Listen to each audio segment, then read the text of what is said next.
هيك شفت لك الباسبور تبعك الباسبور لما الباسبور تبعك مواليد ال 25 مولوي انت مواليد ال 25 يعني كم سنة؟ يعني عمرك 95 سنة. أوه. لا 95 والله.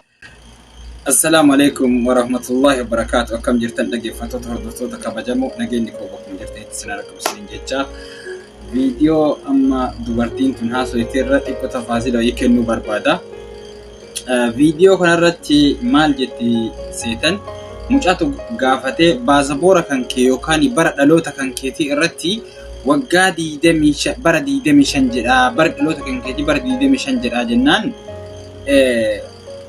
أكررت مال جتة يعني كم سنة تاريخ موليني كان كديدة مشان كم سنة دا وقامي كارين جتة قافتي جوجاتي قافتي جنانين أما وقا سقلت مشان جتة جرتا جنان وارزي قرأت دلتي نقرتني أسير مال بن أسير وانت بنو دوبارتين عمري قد أكتمن إنفيتو jaartiin tuni daliila guddaadha yookaan jechuu wannaa guddaadha. Akkuma agartan kana afaan waan isin gootan agartan dubartii yeroo mana keessatti geettee jette haadhatti akkana gugudhatte harakaat akkana kanatti agarsiifte. Maaliif akkamitti umrii kana natti himtaa an asin geenne umriin kee xiqqaadha akkamitti umrii hagana ga'u natti himtaa waggaa 95 yoon ga'ee jettee falmachuu jirti jechuudha. Intaloon dullattiin falmataarti waan isin godhattu agartanii.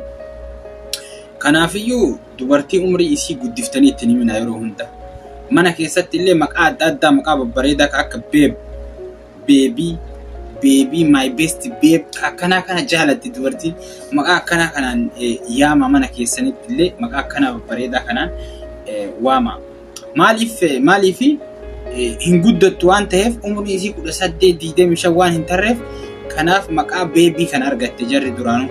Amma biyyoota Awurooppaa maalii kanneen keessatti jaartii yoo fuute ilmaan 5 ijaarlee irraa qabaatte baby meettaan yoo maqaa warri baasee waamte rakkisaadha baay'ee rakkisaadha wal dhabdanii wal loltanii maaliif baby jechuu ni qabdi baby yoo alaallee dhufte babe